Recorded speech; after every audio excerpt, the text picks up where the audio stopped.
सतगुरु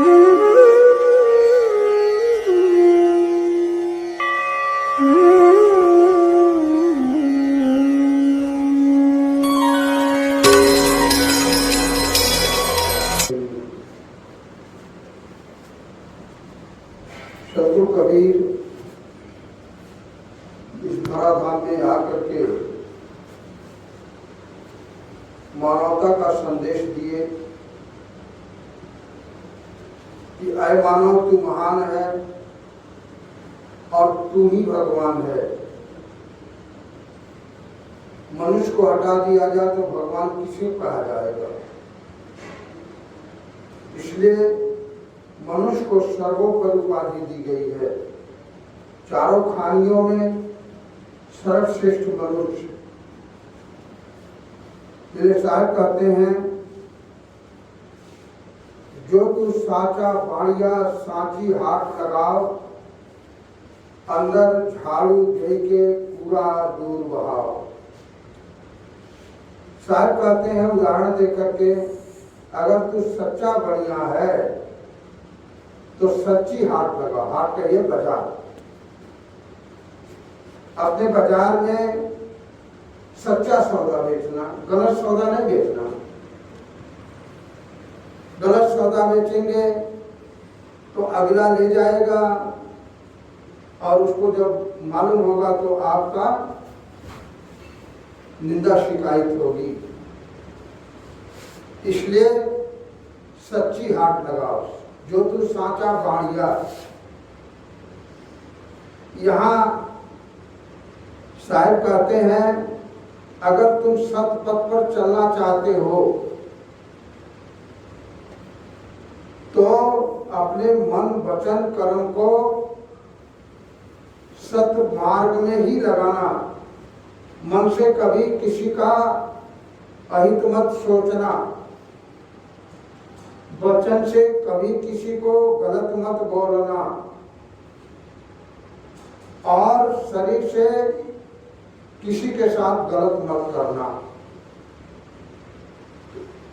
इतना जिसके जीवन में आ जाए वही बाणिया है। वही अपने जीवन को बना सकता है, वर्तमान को बना सकता है। और यही धर्म का नींव है, धर्म का सार है। आप लोगों ने सुने होंगे, देखे भी हो शायद कहीं बड़े बड़े शहरों में कहीं चौराहे पर 3 मूर्तियां बनाई गई है और तीनों मूर्तियों में एक अपना कान बंद किया है, एक अपना मुख बंद किया है, एक अपना नेत्र बंद किया है। किसी ने पूछा क्या मतलब इसका, तो कोई सज्जन कहते हैं इसका मतलब यह है, अगर आप धर्मवान बनना चाहते हो, धर्म के प्रेमी बनना चाहते हो, धर्म का आश्रय लेना चाहते हो, धर्म पथ पर चलना चाहते हो, तो ये तीनों गुण अपना लो अपने में। वो क्या क्या? कभी किसी का बुराई मत देखना, आंख से किसी को गलत मत देखना, बुरा मत देखना, मुख से किसी को बुरा मत कहना और कान से किसी की बुराई मत सुनना। अगर इतना हमारे जीवन में आ जाए, नाम मनुष्य के जीवन में आ जाए, तो मनुष्य धार्मिक हो जाता है। धर्म बड़ा प्यारा शब्द है। महापुरुषों ने कहा है, धर्म न दूसर सत्य समाना, आगम निगम पुराण बखाना।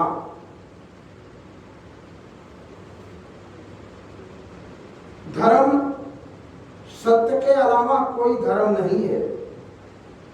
अगर हम सतपथ पर नहीं चलेंगे,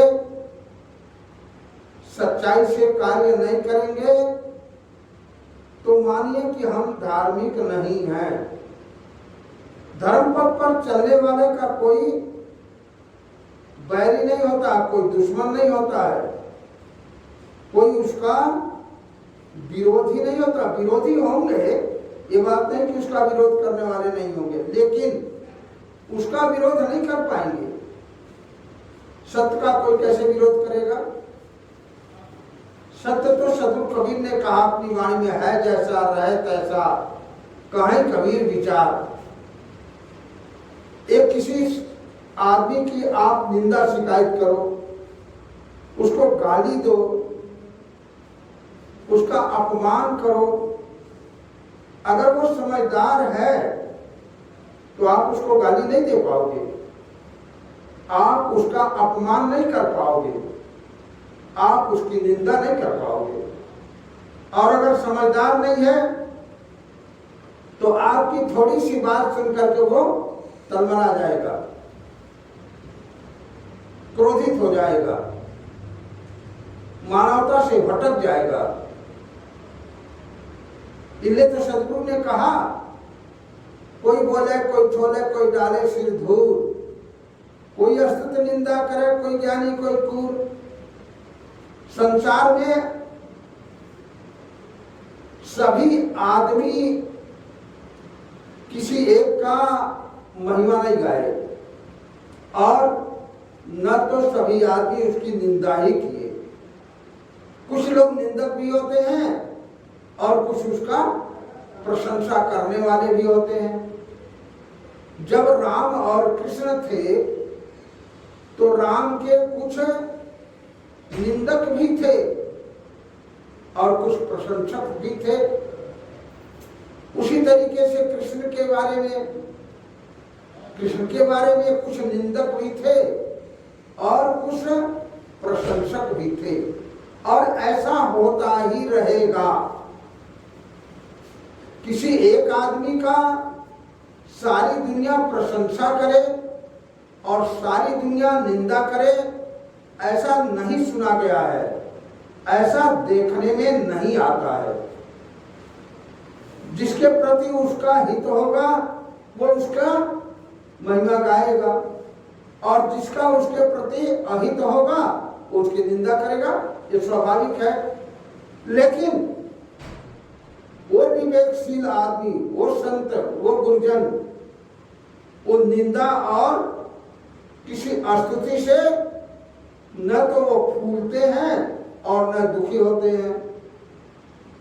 कोई किसी महापुरुष का अगर निंदा करता है तो क्या होगा, उनका सुख घट जाएगा क्या? और कोई उनकी स्तुति करता हो तो क्या उनका सुख बढ़ जाएगा? नहीं। साहब कहते हो तो है जैसा रहे तैसा कहीं कबीर विचार। जैसे कोई सूरज के ऊपर धूल फेंकना चाहे तो धूल कहाँ जाएगा?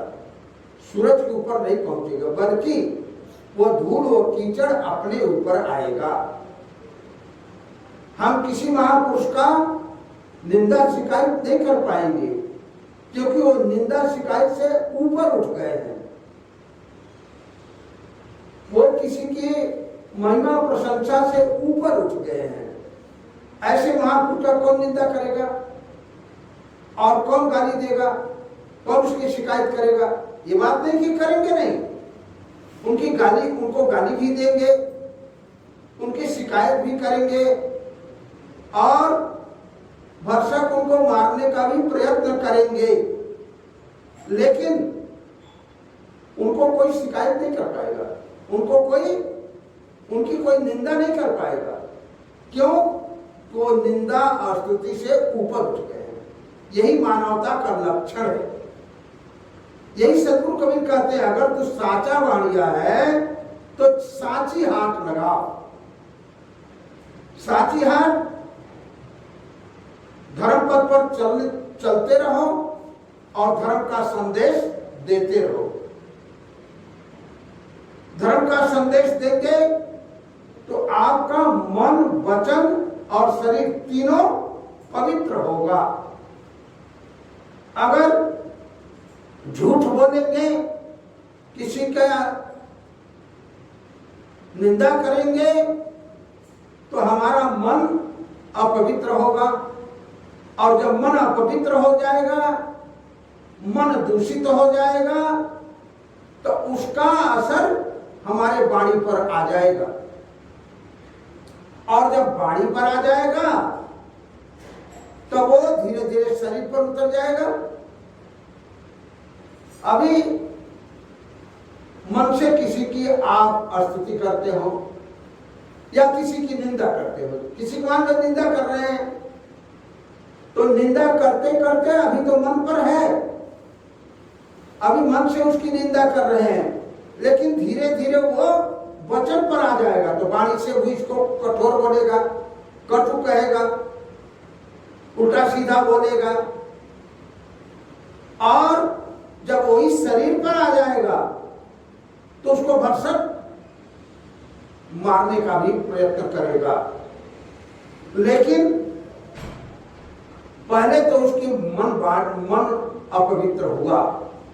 इसलिए ऋषियों ने कहा सर्वे भवन्तु सुखिनः सर्वे सन्तु निरामया सर्वे भद्राणि पश्यन्तु मा कश्चित् दुर्भाग् भवेत्। ये किस हृदय से निकला होगा? जिसका मन अति निर्मल होगा, जिसके मन में किसी के प्रति किसी प्रकार का खोट नहीं होगा। इसलिए तो साहिब भी कहते हैं कबीर मन निर्मल भया जैसे गंगा नीर, पाछे लागत हर पिरे कांत कबीर कबीर। जिसका मन निर्मल है वो दूसरे के प्रति गलत नहीं सोचेगा, गलत नहीं बोलेगा, गलत नहीं करेगा। क्यों? कि अगर उसके मन में खोट है, मन में दुर्भावना है, तो ये सारी बातें उसके सामने आ जाएंगी, रोक नहीं पाएगा। इसलिए साहब ने अन्यत्र कहा एक साधे सब साधिया, सब साधे एक जाए, जैसा सींचे मूल को फूले फले आखाए। एक को साधना में ले लीजिए, वो एक कौन है? वह आपका अपना मन है। जिसका मन साधनशील हो गया है, साधना में लग गया है, उसका वाणी भी पवित्र हो जाता है और शरीर भी उसका निर्मल हो जाता है। शरीर तो विकारों का घर है, शरीर भले ही पवित्र ना हो, शरीर में तो भाई कचरा ही है। पसीना आ जाएगा तो दुर्गंध आता है, आंख से, कान से, शिशिर इंद्रियों से विकारी तो निकलता है शरीर का। तो शरीर पवित्र हो या ना हो, लेकिन आपका मन और वाणी पवित्र हो जाएगा। इसलिए साहब कहते हैं एक को साधना में लगा लो। जिसने एक को साधना में लगा लिया उसका जीवन सुखमय हो जाता है। तो साहब कहते हैं जो तू साचा बाणिया, अगर तुम सतपथ पर चलने वाला हो, सत्य का आचरण करने वाला है, तो तुम्हारा कुछ भी बिगड़ेगा नहीं। जो तू साचा बाणिया, साची हाथ लगाओ, तो कहीं भी बोलो, सत्य बोलो, और सत्य लोग कहते हैं कि कटु होता है, लेकिन उस सत्य से ही आदमी के जीवन का बंधन कटता है। झूठ से आपका बंधन नहीं कटेगा। साहब ने कहा साच बराबर तप नहीं, झूठ बराबर पाप। जाके हृदय साच है, ताके हृदय आप। अगर आप सतपथ पर चल रहे हैं तो आपका कुछ भी बिगड़ेगा नहीं, और वही आदमी, वही जिज्ञासु, वही मनुष्य अपने जीवन को सार्थक बना सकता है जो सतपथ पर चलता है। तो साहब कहते हैं जो तू साचा बाणिया, साची हाथ लगाओ। साची हाथ संसार में रहते हैं, संसार एक हाट है, बाजार है। संसार में रह करके सत्य बोलना, सतपथ पर चलना, सत्य कार्य करना, यही हमारा धर्म का लक्षण है। इसी को कहते हैं धर्म न दूसर सत्य समाना। आगम निगम पुराण का खाना, आगम निगम, निगम कहते हैं वेद को, और आगम भी वेदों का संदेश देता है। साहब ने अन्यत्र कहा, निगम साल 4 फर लागा, तामे 3 समाई, एक दूर चाहे सब कोई, पर जतन जतन काहू बिरले पाई। क्या कहते हैं? निगम रसाल 4 फल लगा। निगम कहते हैं वेद को। वेद का शाब्दिक अर्थ होता है ज्ञान। ज्ञान 2 प्रकार का होता है।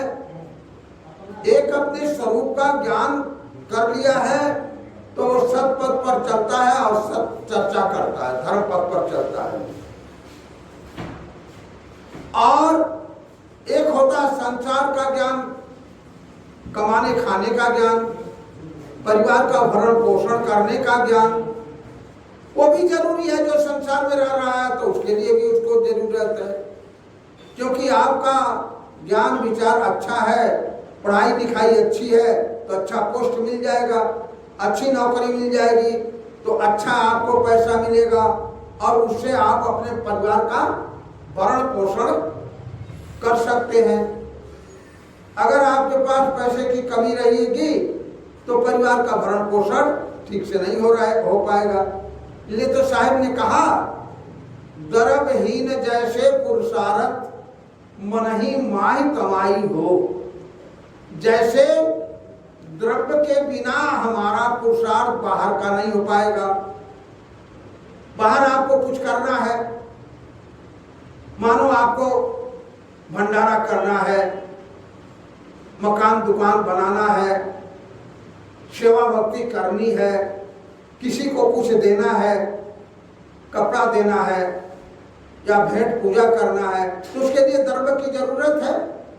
और वो द्रव्य नहीं है तो मन ही माही कमाई हो। मन सोचेगा मैं क्या करूं, मेरे पास है नहीं, मैं कैसे किसी का सेवा करूं, कैसे हम अपना कार्य करूं।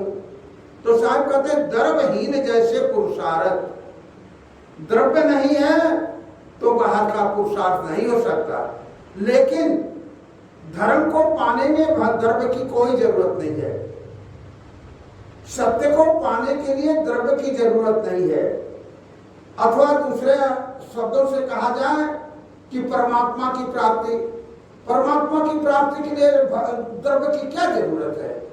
आप जहां बैठे हैं अपने मन को निर्मल कर लें तो मानो आप परमात्मा स्वरूप हो गए, मानो आपके पीछे परमात्मा जा रहा है, आ रहा है। एक कहानी बताऊं, शायद आप लोग सुने होंगे। एक राजमहल के पास में एक संत अपने झोपड़ा बना करके रहते थे। दिन में अपना एक बार भिक्षा कर लाते थे नगर से और अपना भोजन ले आए खा लेते थे। सर्दी, गर्मी और बरसात तीनों मौसम में वो अपने झोपड़ी में रहते थे, कहीं और जाते नहीं थे। नगर से भिक्षा करके लाए और भोजन किए, वहीं अपना ध्यान जप करते थे। एक दिन नगर का राजा निकला और उस झोपड़े पर आया तो संत को देख करके कहने लगा, महाराज कैसे दिनचर्या चल रही है। उन्होंने कहा कुछ तो तुम्हारे जैसे और कुछ तुम्हारे से अच्छा। महात्मा ने वो राजा बड़े आश्चर्य में पड़ गए कि कुछ तो हमारे जैसा, ये तो समझ में आ रही है कि मैं भी खाता पीता हूँ, अपना यावत व्यवहार करता हूँ। ये महात्मा भी खाता पीता है, अपना यावत व्यवहार करता है, लेकिन कुछ हमारे से अच्छा कह रहा है।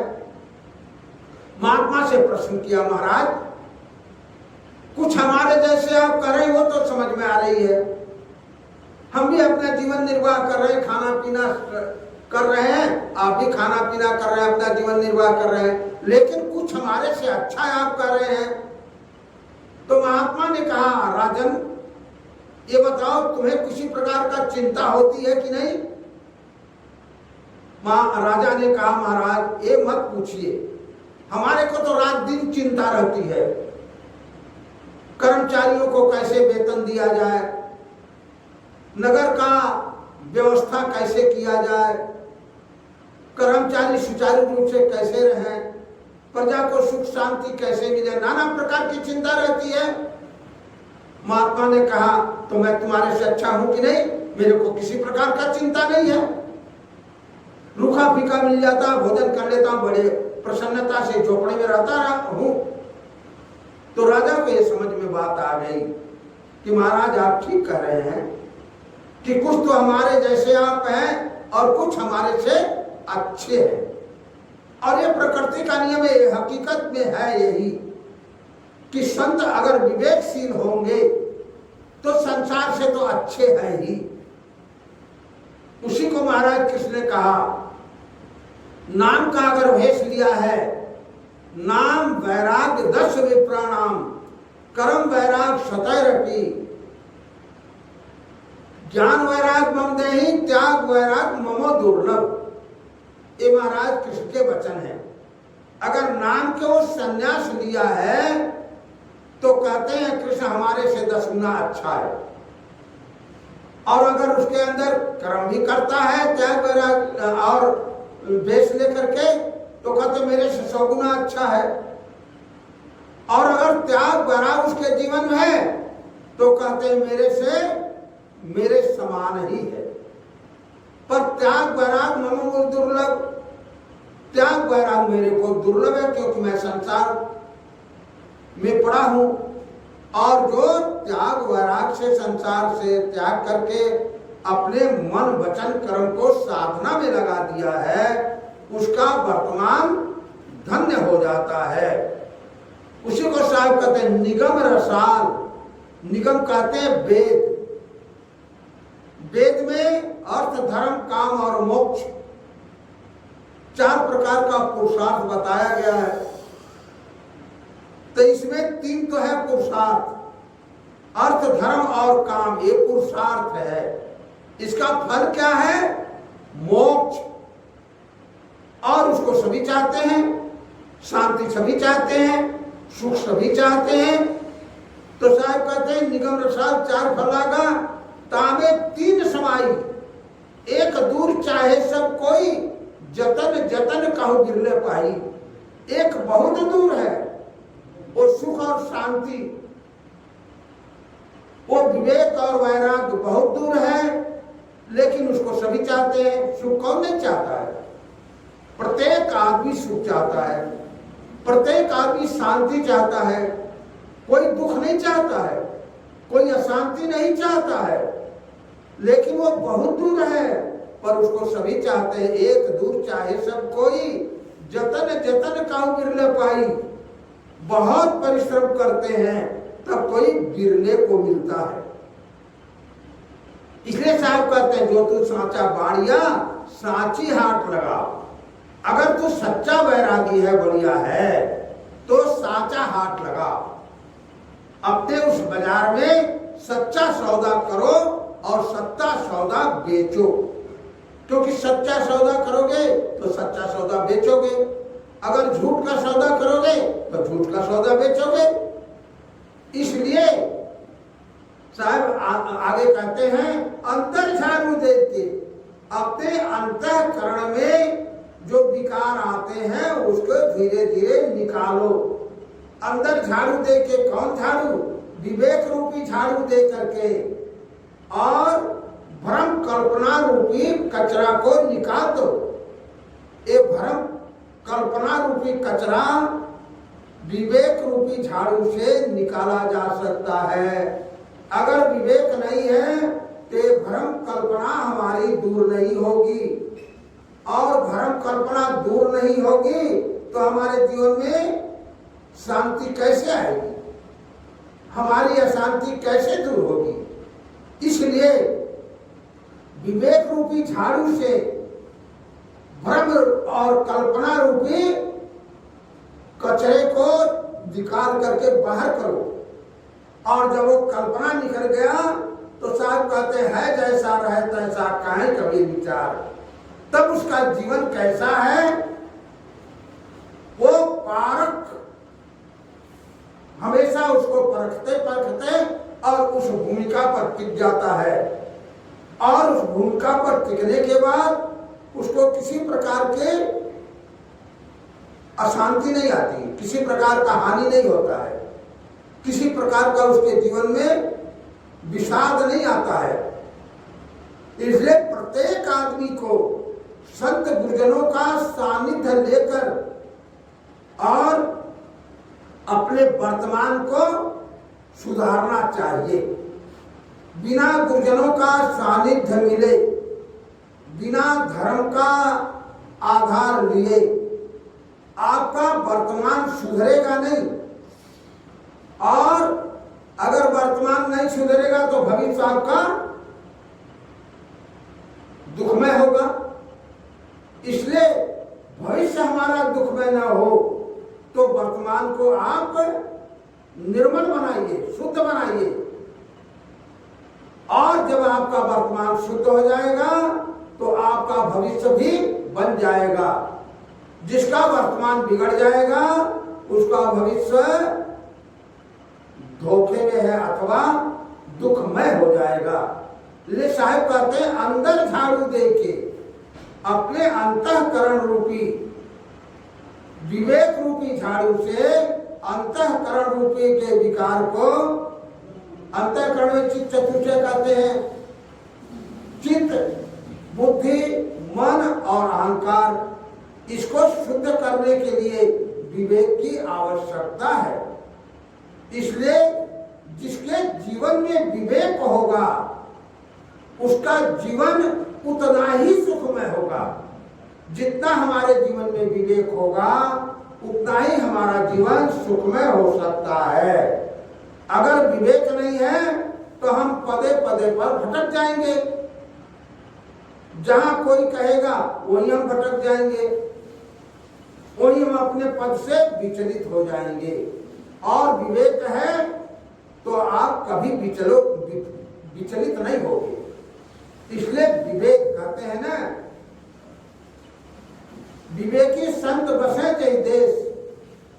जिस देश में विवेकवान संत रहते हैं उस देश के लोगों को, जिज्ञासुओं को किसी प्रकार का लाचारी और दीनता नहीं होती है।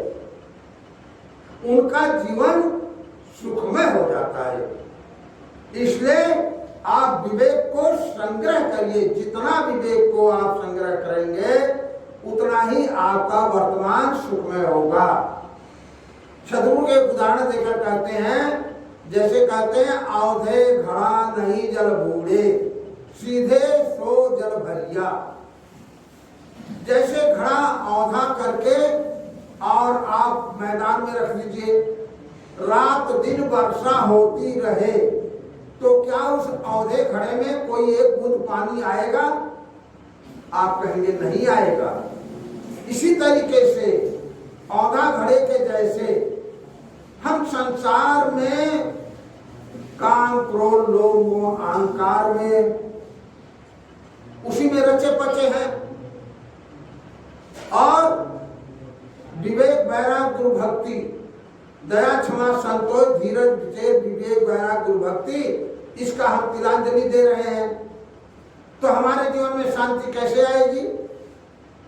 इसलिए अगर शांति चाहते हैं तो विकारों को धीरे धीरे रे मना, धीरे सब कुछ हो, माली सींचे 100 घड़ा, ऋतु आए फल हो।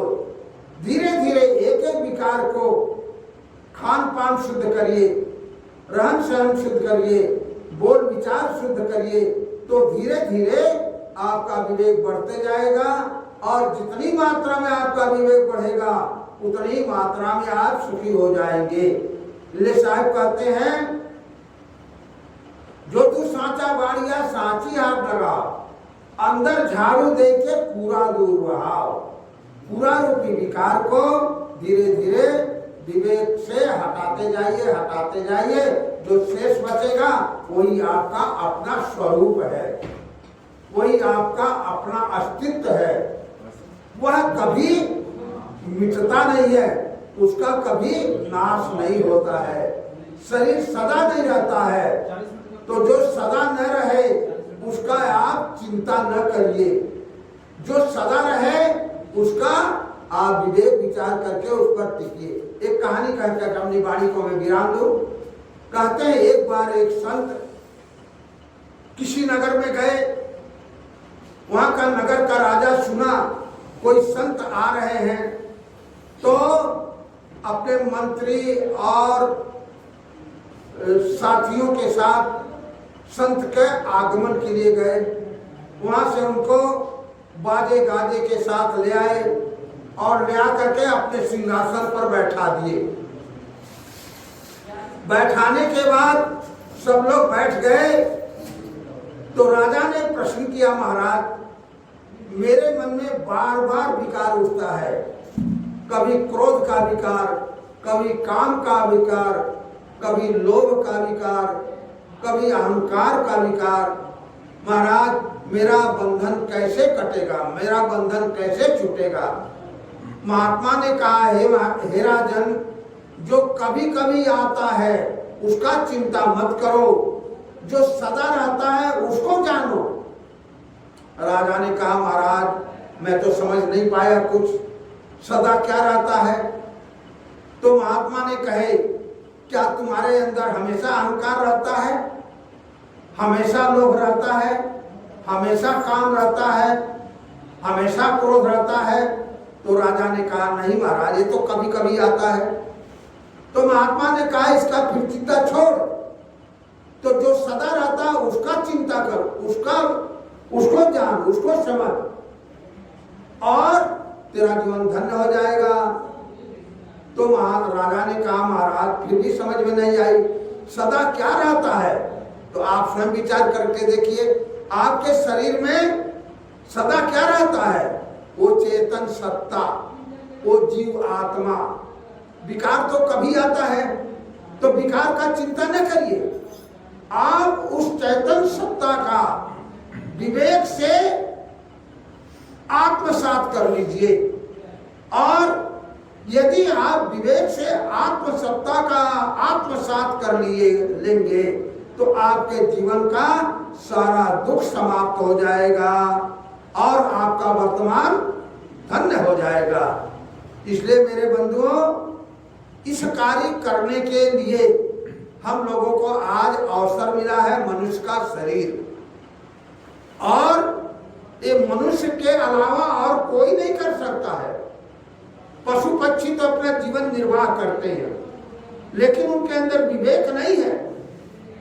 वो खानियों के अनुसार उनका खाना पीना रहन सहन बाल बच्चे बना लेते हैं, लेकिन विवेक तो केवल मनुष्य में आता है, संत गुरुजनों में आता है, जो बहुत समझदार होते हैं, उनके जीवन में विवेक आता है। इसलिए उस विवेक से हमारा वर्तमान बनता है और सारा बंधन गिर जाता है। तो बंधन गिर जाता है, जो रहता है वही आपका अपना अस्तित्व है। वो अस्तित्व कभी नाश नहीं होता है। उसी को महाराज कृष्ण ने कहा, नयनम छिदन्ति शस्त्राणि नयनम दहति पावका न चैनम किलोदयन्त्यापो न शोषयति मारुता। उस आत्मा को आग जला नहीं सकती, पानी भिगा नहीं सकता, हवा उड़ा नहीं सकती और पृथ्वी अपने में मिला नहीं सकती। वो चारों तत्वों से अभेद है। तो उस आत्म सत्ता को जानिए, उस अपने स्वरूप को जानिए, जिसको जान लेने के बाद कुछ जानने के लिए शेष नहीं बचता है। वही आज हम लोगों को मनुष्य शरीर पाने के बाद प्रयत्न करके और उस सत्ता को जान करके उसी में टिकना चाहिए। यही सदगुरु कबीर का संदेश है। वो कहते हैं, जो तू साचा बाड़िया तो साची हाथ लगाओ, अंदर झाड़ू दे के पूरा दुर्भाव। तो अंदर में विवेक रूपी झाड़ू से पूरा रूपी विकारों को, काम क्रोध लोभ अहंकार को निकाल दो और जो शेष बचता है वही आपका अपना अस्तित्व है, वही आपका अपना स्वरूप है, वही चेतन सत्ता है।